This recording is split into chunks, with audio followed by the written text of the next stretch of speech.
Bismillah. So the thing that I wanted to, I'm just gonna like put out a few thoughts that I have. Okay, so I do like different kinds of work. So Fatima and I work on this thing called the Silla Initiative, and some of you are maybe a little bit familiar with it. I don't know if you are or not.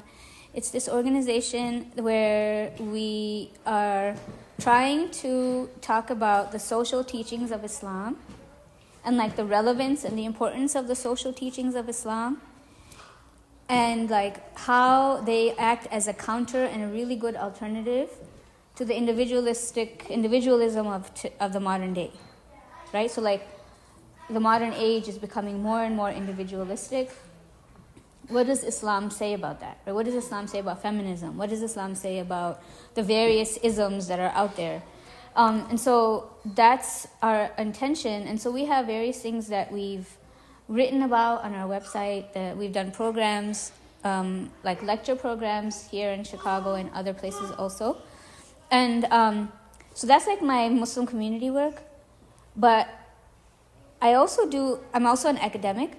So I do like, I have my PhD in Islamic studies from some of the universities here in Chicago and in Michigan. And I work on basically the modern period Muslims in India and the subcontinent, and how the ulama dealt with the changes that happened when the British were there and when the British left, and how did the ulama face that like challenge. Okay, so it seems like kind of different, but there's this little bit of an overlap right now in my mind, and I don't know if it actually is an overlap or not, so I'm going to test it out with you guys and see what you think. And so I apologize if it's a little bit scatterbrained, and you guys tell me if you even understand what I'm talking about. But essentially what we're talking about today is, in a very informal talk, is I'm calling it Wonderment, the gift of Hajj for the modern Muslim. Okay? And what I'm going to do is first I'm going to start off with a few stories that you probably in some way are familiar with in your own like circles or your own families. You might have heard such stories. And by the end of it, you'll see why I'm telling these stories and how they're connected together. So like the other day, our friend Salaf is going on Hajj, mashallah, barakallah. May Allah subhanahu wa ta'ala protect her and all the Hujjaj and allow them to have a very Mubarak and Maqbool Hajj. She's leaving for Hajj, and so she had come over to visit us, and they were talking about Hajj stuff. And my mom was like, it's amazing, most amazing things happen when you go there. And she was like, I was sitting in the Haram once in Medina, and there was this Arab lady who was sitting next to me. And she was like, she clearly was in a lot of pain, this Arab lady. She was an older lady. And Ammi's like, I don't speak any Arabic, so I couldn't even ask her what's wrong. But she kept like moaning from the pain that she was in. And my mom was finally like in her hand gestures and stuff. She tried to figure out what's happening. And the lady, when she realized my mom's asking what's wrong, she lifted her hand. And Ammi saw that her nail had come off, and it was like hanging off of her finger, and she was in so much pain, right? And so my mom was like, all I had with me was my little pouch, my passport pouch. But she's like, just to see if there's anything I could do for her, like I just went into my pouch. Like, it's just a little pouch on her, that you hang over your shoulder. She looks inside, and my mom's like, I look inside and I see 2 Band-Aids. She goes, I did not put those 2 I don't know how those 2 Band-Aids got in there. And she took them out, and like she's like, she took the lady's finger and she tightly tied one and the other, and she said that lady, her elation and her gratitude was such that she just like hugged my mom with force, and she started making all these du'as for her, and my mom's like, that's all I needed, she was just like, you could see how much of a relief it was. Okay, so that's story number 1. And then story number 2 is, there's this auntie I know. You don't know her. I know her through my in-laws. Lives here in Chicago, out in the suburbs. Not here. And Azra auntie. And so Azra auntie, she's older. She's like probably now in her 80s. She looks like early 80s. She looks like she's maybe 62 or 3. You know, she doesn't look, yeah, mashallah. And she's always in Medina every Ramadan. Like always. You know, she works. She recently, may Allah subhanahu wa ta'ala give her shifa. She's actually hasn't been feeling well, but until maybe like up until COVID, maybe even after that, she was still a full-time working lady. She'd drive down to Navy Pier. She would work down there, and then she'd come out. I think they live out here somewhere in like Hoffman Estates or something. And like very active, very slim, and very just like driven. And Medina and her, that was it. Like Ramadan, you know, even the locals might not be there, but Azra auntie will be there from Chicago with no sun and no nothing. Like she'll just show up and like it was such that, you know how they put the dastarkhans out, like the table spreads to feed you for iftar. So she would be helping out in the, you know, in the courtyard in the sahan. They give more food than they do inside, different kinds of stuff. So she would do a lot of the serving, and like people would recognize her as if she's like a local. Like people were like, oh, can you sit on your dastarkhan, you know, and stuff. So she has like a real attachment to the Prophet ﷺ and his city, and she's always there. Now recently, after COVID, you know, all the stuff is on the app, and you can't get into the Rawda unless you have the appointment. When it's crowded, like forget it. I mean, even if you're there and you haven't been here for a while, you still often can't get the appointment. So she was there at that recently, like about 7, 8 months ago. And that was like a particularly difficult time. Like nobody was getting, I think it was maybe Christmas time. I don't remember. It was really overcrowded. There's no way she was going to get an appointment. So she was kind of despairing of getting one. And she's like, okay, I mean, nahi milenga to nahi milenga, like it is what it is. And she just was resigned to the fact. And what she does often is when she goes from Chicago, she takes a lot of things with her. And she distributes like clothing, and she knows like poor families, and she'll get them the stuff, clothing stuff. So she had a pair of shoes. She'd taken a pair of Skechers, and she had meant to give it to this one family, but she couldn't reach them, and they weren't able to come to the haram for various reasons. So she's like, I need to give this away. Who do I give it to? So she's scanning the people that around the haram, and she's looking at some of the cleaning ladies, looking at their feet. She's like, I'm trying to see whose feet are going to fit these shoes, right? So she pinpoints one girl, and she calls her over, cleaning lady of the Medina Haram. And she's like, look, try these shoes on. I want to see if they fit you. So she like makes her try them on. The shoes fit. She's like, okay, these are your shoes. You just, and so the girl's happy. She takes the shoes. She goes away. And she's like some 10 minutes later or something, the same girl the cleaning lady comes back. And she's like, in Urdu, she's like, Auntie, aapko Roze Pak ka ziyarat karna hai? Like, would you like to make ziyarah of the Rawda? And she's like, beta ye koi sawal hai? Like, of course I want to make, like, what kind of question is that? Of course I do. So she's like, okay, give me your phone. I'm going to put in a number. And when you go back to your hotel lobby, this number will call you. When they call you, pick it up. Okay?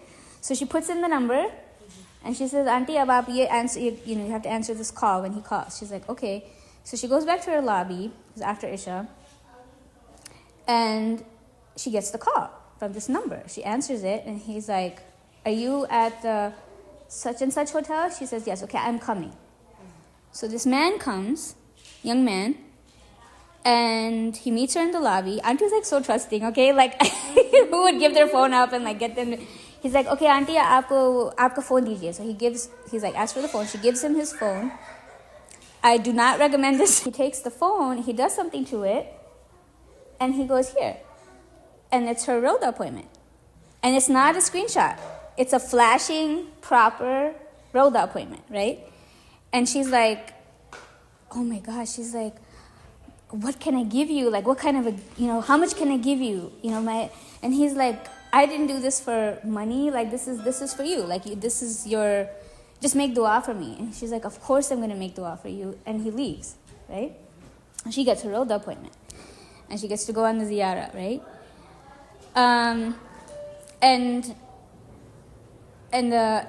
These are all Chicago people, by the way. First was my mom, then this is Azranti, then another friend of mine here, some of you know her. She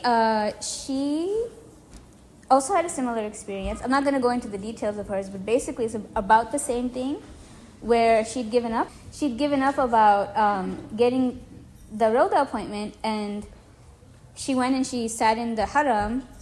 She kind of fell asleep while waiting for Isha, because she was there for a very short period in Medina.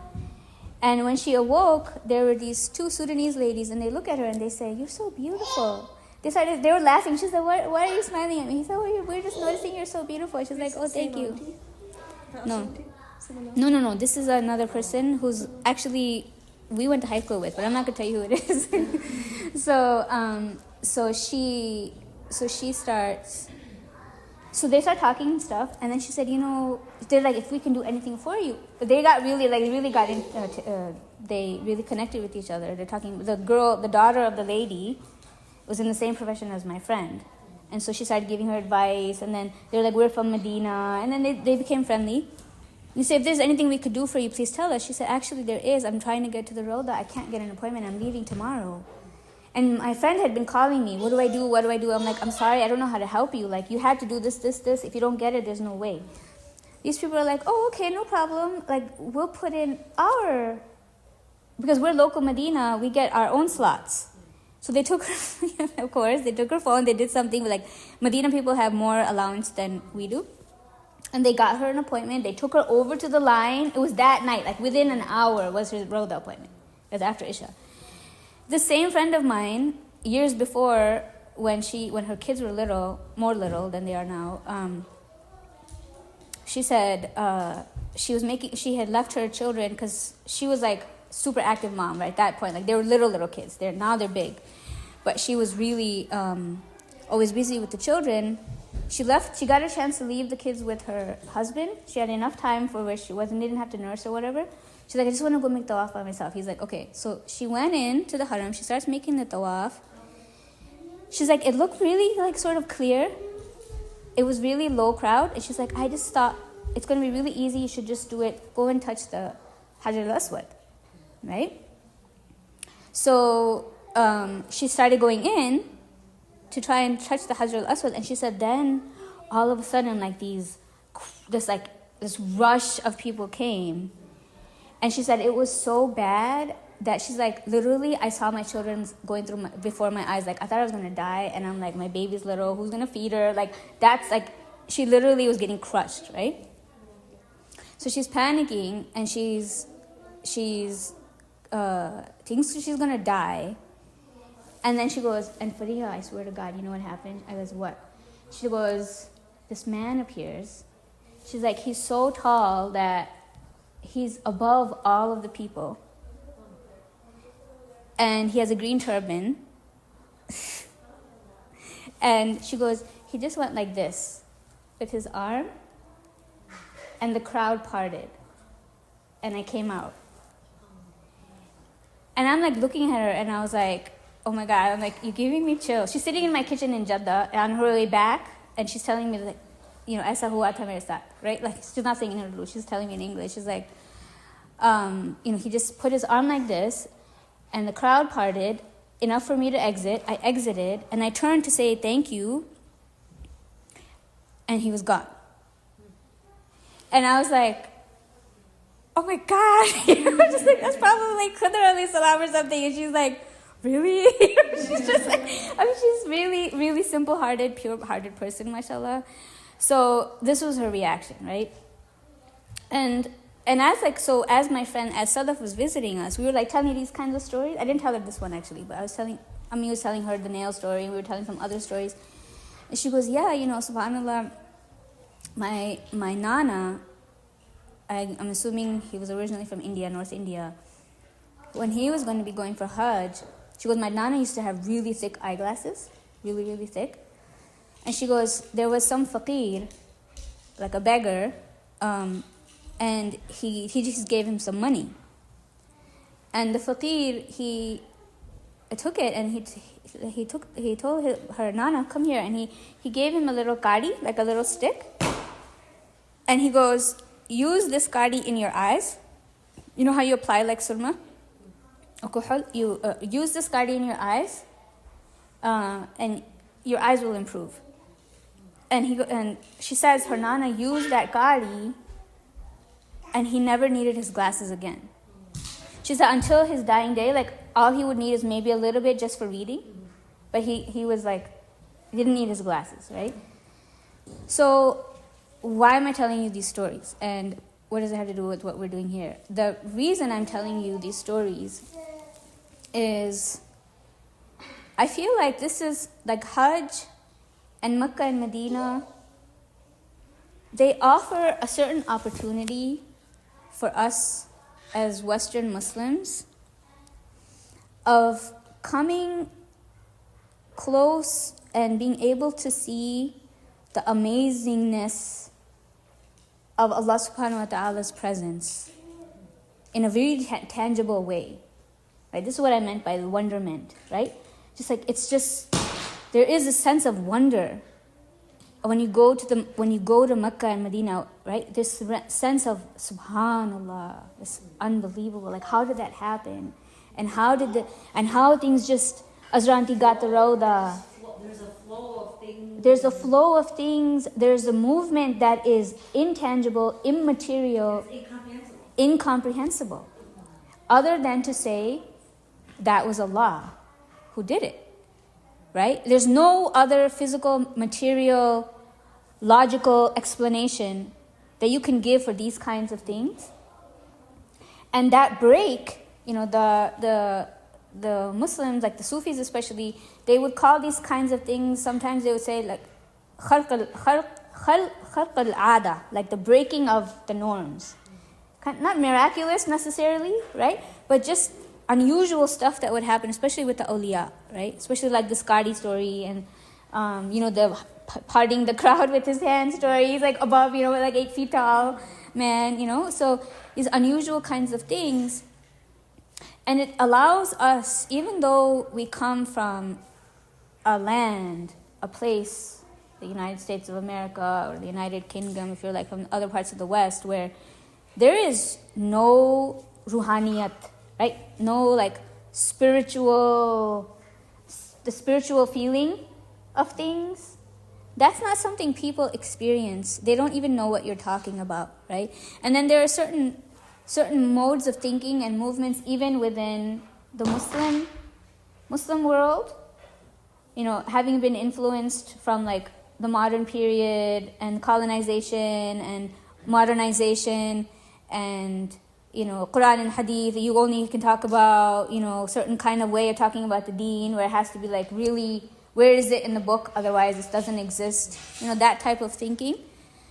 We have the same influences that the Westerners have of seeing things really in a black and white, physical, material causation of things. Otherwise, they don't know that is there.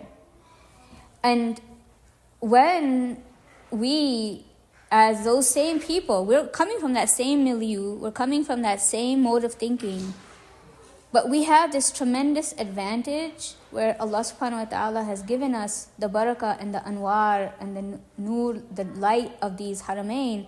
When we go there, we experience things that the average Westerner has no way of even, nobody comprehends. Doesn't even have a way of seeing that it's there, that there is something such as this, right?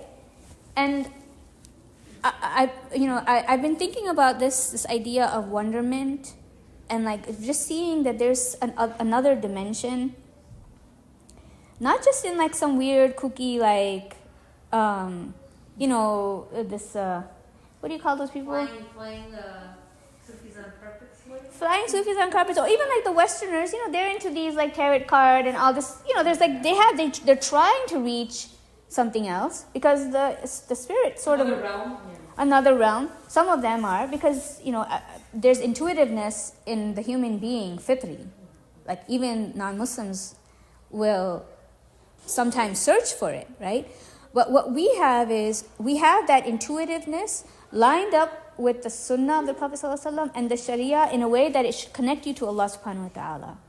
The whole point of these stories is not, whoa, that's another third dimension. No, the point, fourth, whatever dimension, right? The point is that there is something beyond this dunya and like what I see before me, right? And this is the blessing of such moments.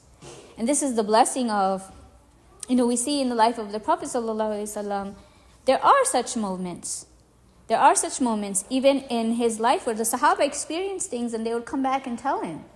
We were out in the Bedouin land and nobody would host us and we were hungry, and then the people came and said, we will host you, and then I read the Fatiha over the person who was ill and the person became cured, and they gave us such and such, and they came back to the Prophet ﷺ, and the Prophet ﷺ said, yes, this is real. And nobody had taught him, read the Fatiha to cure that person. Right? Why did the Sahaba, when he would cut his hair, sallallahu alaihi wasallam, why would they save that hair? Why do we still have families in this ummah who protect the hair of the Prophet sallallahu alaihi wasallam? Right? Why did the Khalid ibn al-Walid radiallahu anh, he would have the hair in his turban when he would fight? He would take the Prophet sallallahu alaihi wasallam's hair as barakah and put it in his turban when he would fight as a protection. So, these things are there, but again, not just so you have this cool experience, but because you can connect to Allah subhanahu wa ta'ala. And I think it's a really, really important blessing of the Haramain that we should be more aware of. Along with the 100,000 reward and the how many reward, and we pray and we get these things. Along with that, along with these things, we have the ability of touching that intangible. And also the reason why I'm bringing it up today with you guys is I think it's important that we talk about these things with the younger generation, with your children, with everybody, basically, right? But to talk about these stories is really critical because this is a feeling that I have. I don't know. You guys can tell me a little bit more if this is the case. If I'm am I perceiving the wrong thing? But I sense the younger folks right now, people in their teens and a little older, a little younger, they're really struggling. Some of them. I'm hearing a lot of stories about young people who have very severe anxiety, depression, suicidal thoughts, odd kinds of wasawis and misgivings, thoughts. And I think there are many, many factors for that. I don't think there's by any means is there one factor. I think one really big factor is the instability of their parents' marriages or the instability within their family generally, right? I think not having connections that are solid and stable is of course going to be destabilizing for you at a very deep core level.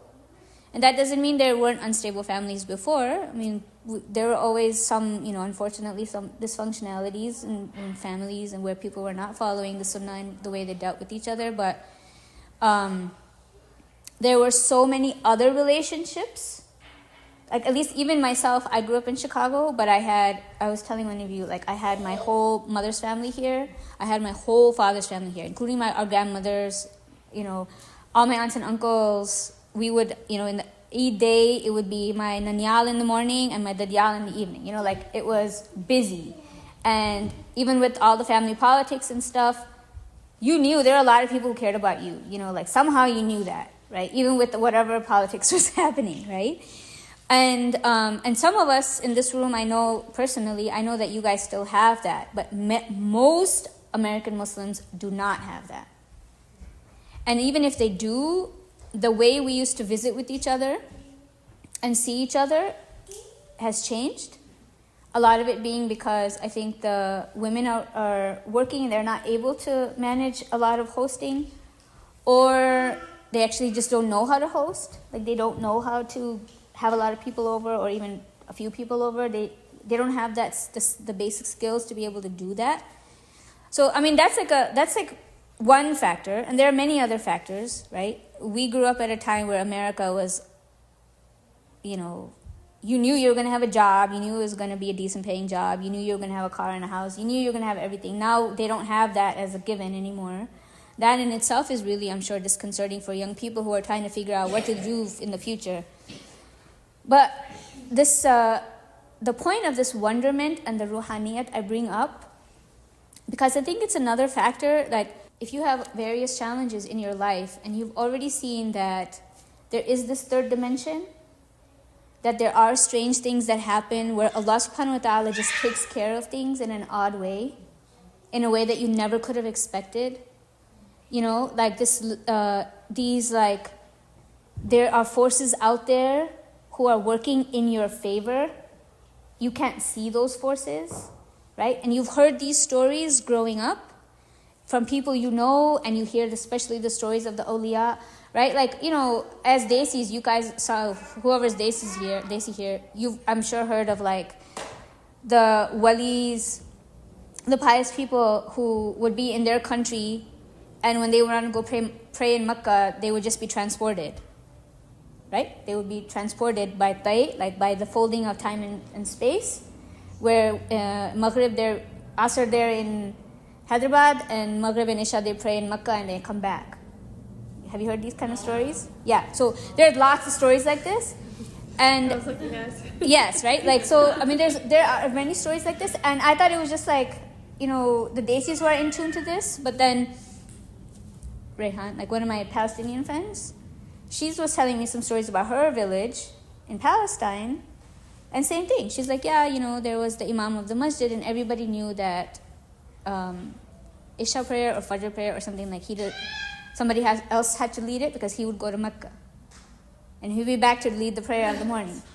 Yeah, and it wasn't just a day's thing, right? Like, she's telling me this really adi, like really normal, like, oh yeah, this is what, you know, everybody knew in the village, that this is recent. This is her pupu's generation, and her aunt's generation. So this is not like some old story. Many of like even the Deobandi ulama, they talk about this, that they have these people who would come back and forth.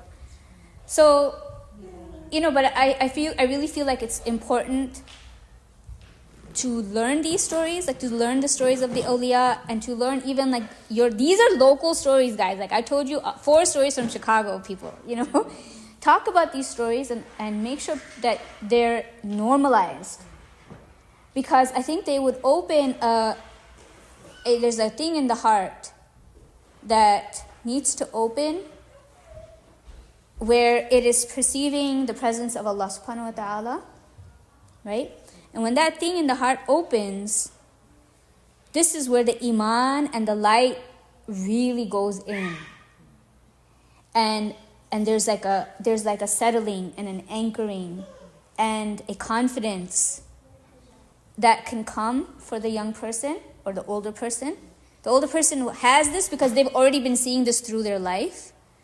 The younger person hasn't seen these things yet. And it's our job to expose them to it, either through our own piety and good works where Allah subhanahu wa ta'ala opens it, or through the stories.